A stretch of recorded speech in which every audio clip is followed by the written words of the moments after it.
Eh bien, bonjour à toutes et à tous et bienvenue sur ce point météo du mercredi 19 novembre. Actuellement, nous connaissons la première séquence, la première synoptique hivernale de la saison avec cette descente polaire qui a déboulé sur l'Europe de l'Ouest là depuis le début de semaine. Nous avons eu les premières gelées généralisées depuis notamment lundi 17 novembre. Des gelées généralisées qui se sont d'ailleurs avérées parfois fortes, hein. Je vais vous montrer ce que nous avons connu ce matin.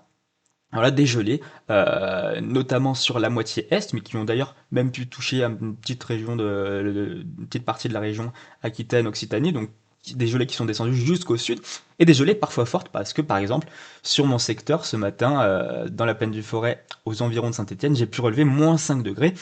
Donc on peut bel et bien affirmer que le froid s'est bien installé sur le pays, un froid parfois humide, puisque en effet, aujourd'hui, nous avons cette petite, comme je vous l'avais annoncé dans mon précédent point météo, on a eu une petite dépression qui s'est creusée sur l'Angleterre et puis qui ensuite, actuellement, aujourd'hui, transite du côté du Benelux, puis qui va transiter du côté de l'Allemagne, nous envoyant un front froid à l'avant, qui va à l'arrière, évidemment, nous ramener la deuxième descente polaire, comme je vous l'avais annoncé, avec une température de la masse d'air qui va encore plus baisser au passage de ce front froid aujourd'hui et aussi durant la nuit prochaine.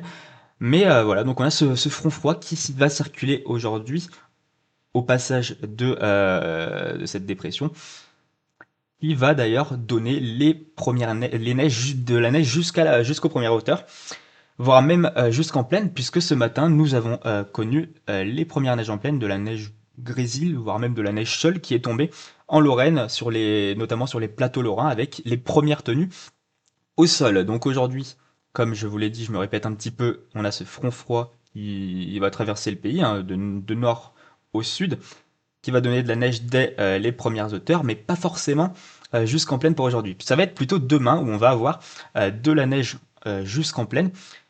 À l'arrière, en fait, on va avoir le ciel de traîne de la dépression sur notre pays. Il va donner, donc dans un contexte d'une masse d'air très froide, demain, on va être sur une masse d'air globalement généralisée à du -6, voire même localement -8 degrés, donc c'est largement suffisant pour que ça donne de la neige en plaine. Et voilà, on aura des petites averses de neige, en fait des averses sous ciel de traîne, neigeuses globalement sur une large moitié nord et surtout dans l'est du pays, avec des cumuls de neige, voilà, qui sont un petit peu énervés sur le modèle arôme. Voilà, donc la neige qui est à attendre du côté des Hauts-de-France, du Grand Est, Bourgogne-Franche-Comté, Auvergne-Rhône-Alpes, et puis même aussi à surveiller l'est du département de l'Oise, qui pourrait voilà, connaître des bonnes quantités neigeuses sous averses parfois fortes. Donc voilà, on a la première synoptique générale, ça fait plaisir de voir ces cartes.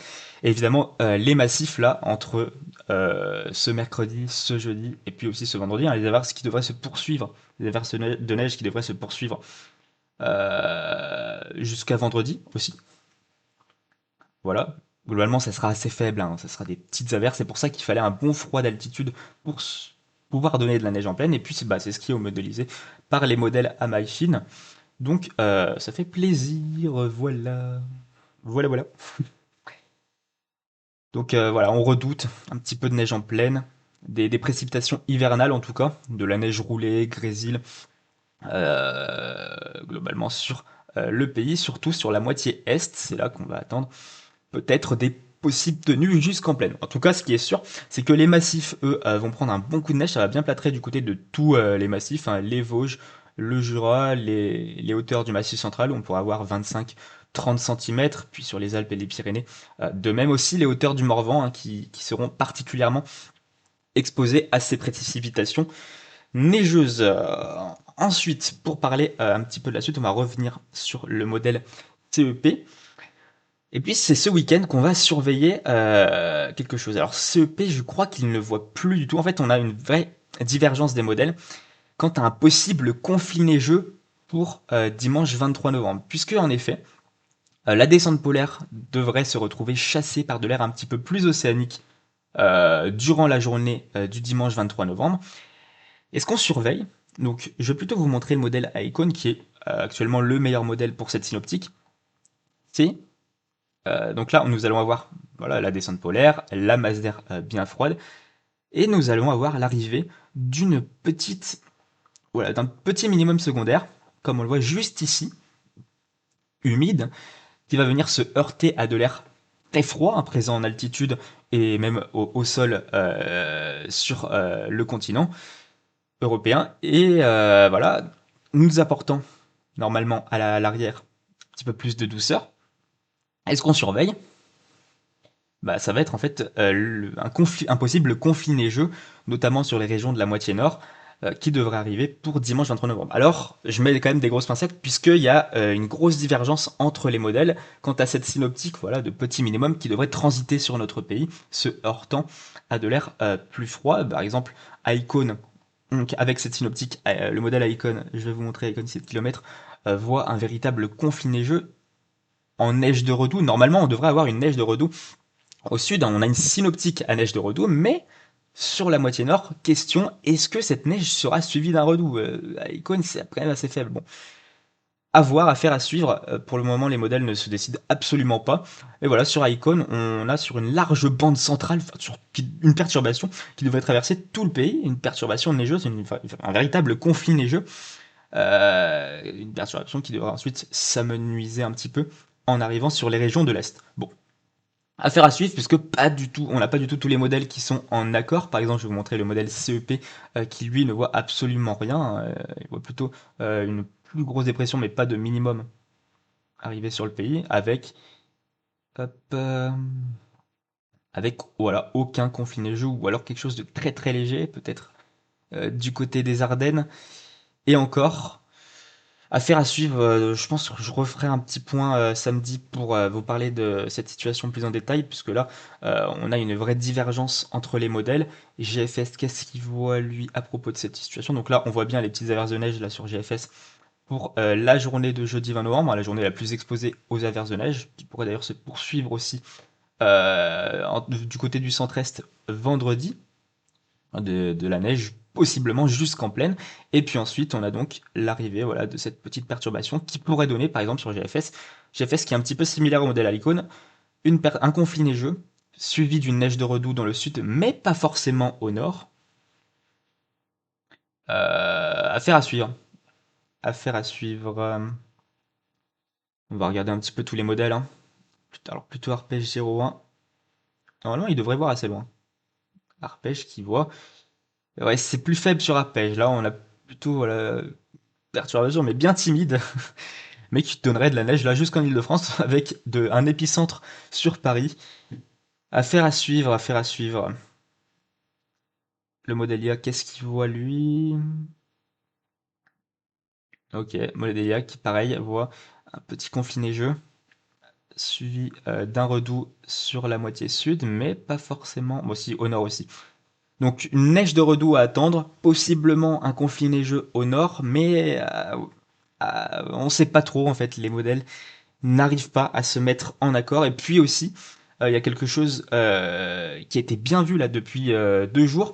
On avait une synoptique à tempête pour lundi 24 novembre. Cette synoptique a complètement disparu des modèles. On serait plutôt sur une dépression tout à fait classique pour la période qui devrait arriver sur l'Europe de l'Ouest globalement. Mais voilà, on avait sur les modèles depuis 2 jours maintenant, on avait une petite dépression qui pouvait être explosive et donner donc des vents tempétueux pour lundi 24 novembre, voire mardi 25 novembre. Cette synoptique s'est complètement cassé la gueule sur les modèles, hein, si je peux me permettre. Et maintenant, on a plutôt une synoptique à dépression classique, nous apportant à nouveau un flux de nord à l'arrière et des températures rafraîchies pour la fin du mois de novembre. Bon, affaire à suivre évidemment, mais globalement, si on regarde les ensemblistes, voilà, on voit bien cette dépression à 990 hectopascales globalement, nous apporter ensuite à l'arrière un flux de nord pour mercredi de la semaine prochaine. Et puis ensuite peut-être un petit retour de l'anticyclone pour la fin du mois de novembre.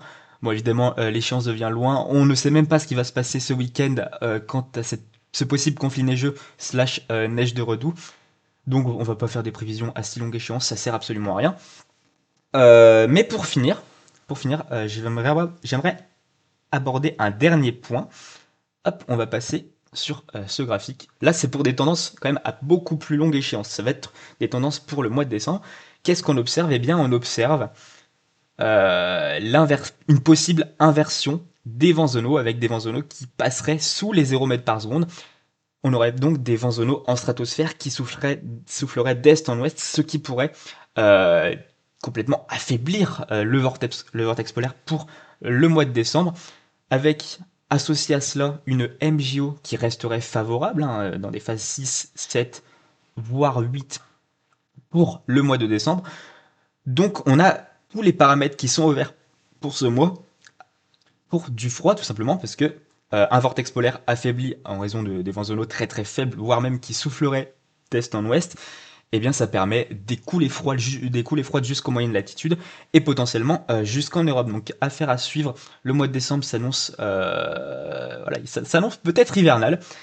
On va bien voir qu'est-ce qui va se passer. Pour l'instant, c'est trop loin. Les modèles ne voient pas grand-chose. Si, justement. Fallait que j'en parle. Le modèle GFS qui, au niveau de l'hémisphère nord, réagit particulièrement donc à cette inversion des vents zonaux, avec même possiblement des vents zonaux qui s'enrouleraient autour d'un anticyclone situé plutôt vers l'Alaska. Donc là, on a une synoptique absolument exceptionnelle. Hein, on parle bien d'un début d'hiver. Globalement, des synoptiques à réchauffement stratosphérique, à inversion des vents zonaux, c'est plutôt sur la deuxième moitié de l'hiver, à partir voilà, du mois de janvier, février, surtout février et mars. Mais là, qu'on ait ce genre de synoptique aussitôt dans l'hiver, c'est quand même pas anodin, ça se produit vraiment pas du tout chaque année, pas un événement exceptionnel, mais un événement quand même pas commun du tout, avec voilà un petit réchauffement stratosphérique qui est modélisé sur GFS. Donc le mois de décembre va peut-être nous réserver des surprises. Voilà, bon, je pense avoir abordé tous les thèmes que je voulais dans ce point météo. Merci à tous de m'avoir écouté, et puis bah, on se redit à bientôt, peut-être à samedi, pour parler plus en détail du conflit neigeux, slash de la neige de redoux qui pourrait arriver sur notre pays pour le week-end. On verra bien, en tout cas, si les modèles ne veulent pas. Ça serait bien que les modèles s'accordent pour un scénario. Déjà qu'ils ont complètement fait disparaître le risque de tempête pour le début de semaine prochaine. Ce serait bien que le conflit neigeux reste en place voilà, pour la semaine prochaine. En tout cas, merci à tous de m'avoir écouté jusqu'à la fin de ce point météo. Et puis on se dit à bientôt. Allez, ciao, ciao.